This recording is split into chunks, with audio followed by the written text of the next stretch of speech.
تیری تحریر سے غائل ہے نبی کے دشمن، تیز ہے خنجر و شمشیر سے خامہ تیرا، میرے مسلک کی آواز اعلیٰ حضرت کا جام۔ السلام علیکم ورحمۃ اللہ تعالی وبرکاتہ، نحمدہ ونصلی علی حبیبہ الکریم، اما بعد فاعوذ باللہ من الشیطان الرجیم، بسم اللہ الرحمن الرحیم۔ حضرات، ایک ہندو شاعر کہتا ہے کہ عطائے رب کے وہ قابل نہیں ہے، عطائے رب کے وہ قابل نہیں ہے جسے عشق رسول حاصل نہیں ہے، جسے عشق رسول حاصل نہیں ہے۔ اور آگے کہتا ہے خدا کا شکر ہے ہم ہندوؤں میں، خدا کا شکر ہے ہم ہندوؤں میں کہ شبیر کا کوئی قاتل نہیں ہے، کہ شبیر کا کوئی قاتل نہیں ہے۔ حضرات، میں نے گزشتہ خطاب میں عرض کیا تھا، حضرت سہیل رضی اللہ تعالیٰ عنہ نے حضرت سکینہ رضی اللہ تعالیٰ عنہ کو دیکھا تھا تو پوچھا تھا، اے خاندان رسالت صلی اللہ علیہ وآلہ وسلم کی مہکتی ہوئی کلی، میں آپ کی کیا مدد کر سکتا ہوں؟ تو حضرات، خاندان مصطفیٰ کی اس ننھی سی کم سی بچی نے، حضرات جو تقریباً 6 سال کی بچی ہے، اس نے جواب دیا تھا، اے صحابی رسول، اگر آپ ہماری مدد ہی کرنا چاہتے ہیں تو اتنا کر دیجئے گا کہ ان یزیدیوں کو ہم سے آگے کر دیجئے گا تاکہ ہم پردے کا اہتمام کر لیں۔ حضرات، ایسے وقت میں بھی جبکہ حضرت علی اصغر کو شہید کر دیا گیا ہے، حضرت علی اکبر کو شہید کر دیا گیا ہے، حضرت عباس کو شہید کر دیا گیا ہے، حضرت امام حسین کو شہید کر دیا گیا ہے، ان کے چمن کا حضرات پورا چمن اجڑ گیا ہے، لیکن ایسے وقت میں بھی خاندان رسالت صلی اللہ علیہ وآلہ وسلم کی یہ شہزادی کہتی ہے، اے صحابی رسول، ہمارے پردے کا انتظام کر دیجئے۔ میرے بھائیوں، گھر میں ایک انتقال ہو جاتا ہے باپ کا تو حضرات جو کہ پوری پاری کھیل کر گیا تھا، 100 سال کی عمر میں انتقال ہوا تو ذہن کی چڑیاں اڑ جاتی ہیں، ذہن کام نہیں کرتا ہے، کفن بھی کوئی اور لاتا ہے، خبریں بھی کوئی اور کرتا ہے، قبر بھی کوئی اور کھدواتا ہے، کھانا بھی کوئی اور ہی بنواتا ہے۔ بولو بات سچی ہے یا نہیں میرے اسلامی بھائیوں؟ مگر وہ شہزادی جو باپ نے کربلا سے مشن شروع کیا تھا اس کو یہاں زندہ رکھے ہوئے ہے اور یہ بتا دینا چاہتی ہے کہ باپ بعد میں دیکھا جائے گا، پہلے دین مصطفیٰ دیکھا جائے گا، بھائی بعد میں دیکھا جائے گا، پہلے عظمت قرآن دیکھی جائے گی، خاندان بعد میں دیکھا جائے گا، پہلے آنے محمد دیکھی جائے گی کہ جان مانگو تو جان دیں گے، کہ جو جان مانگو تو جان دیں گے، جو مال مانگو تو مال دیں گے، مگر یہ ہم سے کبھی نہ ہوگا، مگر یہ ہم سے کبھی نہ ہوگا کہ نبی کا جاہو جلال دیں گے، مگر یہ ہم سے کبھی نہ ہوگا کہ جو نبی کا جاہو جلال دیں گے۔ حضرات، یہ مشن تھا کربلا کا۔ کربلا کے میلوں میں 16 سنگار کر کے جانے والیوں، میری ماں اور بہنوں، کیا تمہیں سکینہ یاد آتی ہیں کبھی؟ کیا تمہیں زینب یاد آتی ہیں کبھی؟ کیا ام لیلا، شہر بانو، بھولی سکینہ اگر تمہیں یاد آتی ہیں تو میں تمہیں انہی کا واسطہ دیتا ہوں، بے پردگی چھوڑ دو، بے پردگی چھوڑ دو، پردے میں رہو، اسی میں تمہاری شان ہے، اسی میں تمہاری آن ہے، اسی میں تمہاری بان ہے۔ لیڈر بننے کی کوشش مت کرو، پردھانی کا الیکشن مت لڑنا، چیئرمین بننے کی کوشش مت کرنا، MLA MP بننے کی کوشش مت کرنا۔ مذہب اسلام تمہیں لیڈر بننے کی اجازت نہیں دیتا ہے، البتہ اپنی گود میں اچھا لیڈر بنانے کا حکم دیتا ہے۔ سمجھو کربلا کا مشن۔ حضرت امام حسین سے محبت کرتے ہو تو حضرت امام حسین کے مشن پر کام کرو۔ میرے بھائیوں بس ایک بات اور بتا دوں آپ کو کہ مسلمانوں جاگو، پوری دنیا کو اجالے کی ضرورت ہے۔ میں ابھی دیکھا گوگل پر سرچ کر کے کہ جرمنی کی 50% لڑکیاں مسلمانوں سے شادیاں کر رہی ہیں عیسائی۔ پوچھا کیوں ایسا کر رہی ہو؟ اپنے ریزنز کے اگین کام کر رہی ہو، اپنے مذہب کے خلاف مسلمانوں سے کیوں شادیاں کر رہی ہو حضرات؟ اور انہوں نے کہا بھی کیا؟ کہا مسلمان بھی داڑھی والا چاہیے۔ اتنا ہی نہیں، کہا مسلمان بھی داڑھی والا چاہیے، مسلمان بھی نمازی چاہیے۔ بولے وجہ تو بتا دو۔ بولی وجہ یہ ہے کہ یہ شراب پی کے تو نہیں آئے گا، یہ جوا تو نہیں کھیلے گا، یہ رات کے 2 بجے حضرات غلط کام کر کے تو نہیں آئے گا۔ یہ یقین ہے اس لیے کہ یہ غلام مصطفیٰ ہے۔ پوری دنیا کو حضرات اسلام کی روشنی کی ضرورت ہے۔ تم آگے بڑھ کے چلو۔ میرا دل بولتا ہے کہ پوری دنیا پہ اسلام کا جھنڈا لہرا جائے گا۔ تم حسینی بن کے تو دکھاؤ، انشاءاللہ انقلاب آ جائے گا۔ مگر یا حسین کے نعرے ہیں۔ حسین کو دل میں بساؤ تو بیڑا پار ہوگا۔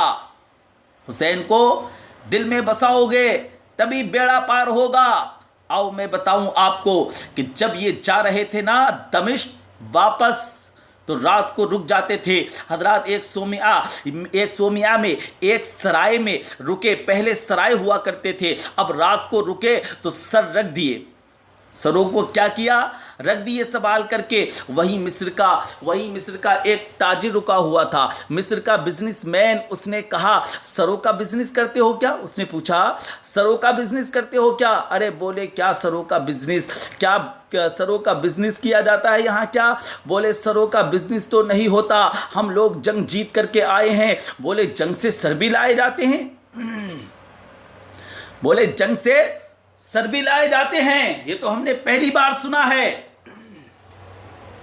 کہا یہ اسپیشل جنگ تھی، البیلی جنگ تھی، انوکھی جنگ تھی۔ اب وہ مصری تاجر بولا ارے تم نے کس سے جنگ کیا ہے؟ بولے حضرت امام حسین سے جنگ کیا ہے۔ کہا حضرت سیدنا امام حسین جو نواسہ مصطفیٰ ہیں؟ کہا جی ان سے ہی جنگ کیا ہے۔ اس نے مصری تاجر نے کہا ان کا سر مجھے دے دو، ان کا سر مجھے دکھا دو۔ کہا ان کا سر مبارکہ کون سا ہے؟ بولے حسین کا سر کہاں رکھا ہوا ہے؟ بولے وہ رکھا ہے خولی کے قبضے میں۔ حضرات کہا خولی کے قبضے میں ہے۔ خولی کے پاس گئے، بولے کچھ دیر کے لیے، حضرات کہا کچھ دیر کے لیے سر مجھے دے دے۔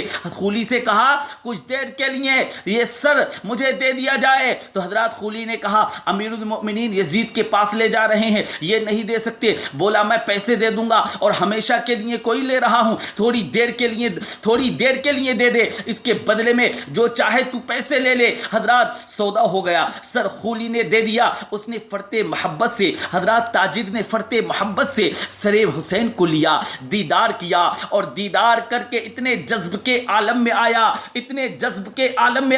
اتنا حضرات اتنا بے چین ہو گیا، اتنے جذب کے عالم میں آیا کہ حضرت امام حسین رضی اللہ تعالی عنہ کے سر مبارکہ کو اپنے سر پر رکھ لیا۔ جو رقم طے ہوئی تھی وہ بھی دے دی، اور جو رقم اس کے پاس تھی وہ بھی دے دی۔ بولا سب کچھ رکھ لے۔ صبح ہو گئی، اب دمشق چلے گئے۔ وہ مصر حضرات یزیدی جو تھے دمشق چلے گئے، اور یہ مصر چلا گیا تو اسے خزانے کا پتہ چلا۔ اس تاجر کو خزانے کا پتہ چل گیا۔ خزانے کی اسٹور میں تھا کہ کب کھودوں گا، کب موقع ملے، کب خزانہ نکالوں۔ اب اسی اسنا میں اس کے دوست کو بھی پتہ چل گیا۔ بولے اسے خزانے کا پتہ چلا ہے، چلو میں بھی اس کے پاس جا کر کے بات کروں کہ 10 پیسے بھر کا میرا بھی حصہ کر لے۔ تو حضرات اس کے دوست نے، تاجر نے کہا کہ واہ بھائی واہ، نہ جان نہ پہچان، بڑی خالہ کو سلام۔ کہا کہ تیرا حصہ نہیں کیا جائے گا۔ جب اس نے حصہ کرنے کو کہا تو اس نے کہا کہ تیرا حصہ نہیں کیا جائے گا۔ کہا اس کو یہ میرا ہے اور اس کو میں ہی کھودوں گا۔ بولے بڑے مزے کی بات۔ بولے مجھے پتہ چلا ہے میں ہی کھودوں گا، اسے کوئی دوسرا نہیں کھود سکتا۔ حضرات اب اس کا دوست جو تھا وہ بہت غصے میں ہو گیا، واپس چلا گیا۔ بولا نہ کھاؤں گا نہ کھانے دوں گا۔ اور حضرات وہ پہنچ گیا گورنر آف مصر کے پاس، مصر کے گورنر کے پاس پہنچ گیا۔ وہ خزانے کا کہا کہ ایک دوست ہے، میرا ایک دوست ہے، اس کو خزانے کا پتہ چلا ہے. بولا حضرات گورنر آف مصر نے اس کو بلا لیا. جب پوچھا تو بولے صاحب چلا تو ہے پتہ. بولے پھر بتا دے حکومت کھدوائے گی. بولے صاحب مجھے پتہ چلا ہے، میں ہی کھودوں گا. بولے کس سے بات کر رہا ہے؟ بولے مجھے معلوم ہے، حکومت سے بات کر رہا ہوں، ایک گورنر سے بات کر رہا ہوں. حضرات کہا پھر بھی ایسے بول رہا ہے. بولے صاحب کیا کروں؟ بولے ہے تو میرا ہی، اس لیے بول رہا ہوں، اتنا بول دیتا ہوں وہ میرا خزانہ ہے، اسے میں ہی نکالوں گا، دمڑی بھی نہیں دوں گا کسی کو ایک آنا بھی نہیں دوں گا. حضرات بولے یار بہت کرا بول رہا ہے. بولے صاحب بول تو ہلکا رہا ہوں، مگر وہ میرا ہی مال ہے، اسے میں ہی اپنے ہی بزنس میں لگاؤں گا. بولے تجھے سزا دی جائے گی. بولے آپ کی ہر بولی سزا منظور ہے. اب گورنر کو بہت غصہ آیا. حضرات اس نے کہا کہ اس کو گنجا کر دو. اچھا گنجا کرنا کوئی سزا تو نہیں ہے، آج کل ویسے ہی گنجے ہو رہے ہیں لوگ دبا کے. حضرات گنجے ہو رہے ہیں، لیکن میرے بھائیوں اب اسے گنجا کر دیا گیا. اب گنجا کر کے اس کے سر پر 2 کیڑے باندھ دیے گئے، اور دور کی بہت مطلب اس کے جب سر پہ کیڑے باندھے گئے تو حضرات یہ اس زمانے کی بہت مشہور سزا تھی، اس دور کی یہ بہت مشہور سزا تھی. حضرات ایک کا نام بیر بہوٹی. جب حضرات وہ دبتا ہے تو اس میں سے پس نکلتا ہے، اور جب وہ کسی زخم پہ لگتا ہے تو اتنی تکلیف پہنچاتا ہے کہ آدمی اچھلتا ہے، کودتا ہے، شور مچاتا ہے، چیختا ہے، چلاتا ہے. بولے یہ سزا مت دو. حضرات اور ایک کا نام گبریلا ہے. حضرات یہ جہاں گوبر ہوتا ہے وہاں پر کھودتا ہے. اسے دیکھا ہوگا آپ نے. پیارے اسلامی بھائیوں مجھے ایک ہی بار میں اس تاجر نے کہا کہ مجھے ایک ہی بار میں قتل کر دو. اب اسے گنجا کر کے اس کے سر پر حضرات کیڑے باندھ دیے گئے. حضرات کیڑے رکھ دیے گئے. 15 منٹ گزر گئے، وہ تو چین سے ہی بیٹھا ہوا ہے. لوگ انتظار میں تھے کہ اب کودے گا، اچھلے گا، شور مچائے گا، کہے گا مجھے قتل کر دو. آدھا گھنٹہ گزر گیا مگر اس پر کوئی اثر ہی نہیں ہوا. 1 گھنٹہ گزر گیا، اب تو وہ مسکرا رہا ہے. اب جب اس کا کمرہ کھولا گیا حضرات تو صاحب گبریلا ایک طرف کو بیٹھا ہوا ہے. حضرات صاحب گبریلا ایک طرف کو بیٹھے ہوئے ہیں گردن جھکائے ہوئے، اور بیر بہوٹی کا تو حضرات کام ہی شروع نہیں ہوا تھا.